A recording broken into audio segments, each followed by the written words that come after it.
string is immutable in Java, which means the content it holds cannot be changed. This can be further referenced seeing Java use the final keyword in the class. This is an intentional design for efficiency and optimization within the JVM using something called string pools. Well, strings are represented by a sequence of 0 or more characters. If we want to add more to the string, we need to use concatenation, which is denoted by the plus operator. But what does this do to the string object since it cannot be changed?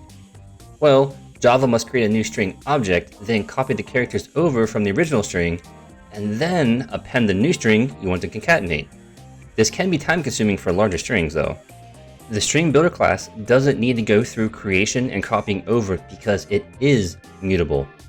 With this class, all you need to do is instantiate an object and add string literals to the object with a method such as append.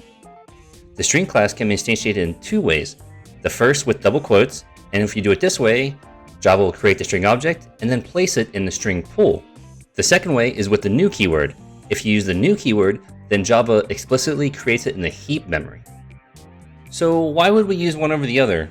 Well, when dealing with multi-threading, you want immutability, so string should be the preferred class. However, if you're worried about performance overhead, then go with String Builder. But in many cases, you're going to use the string class regardless.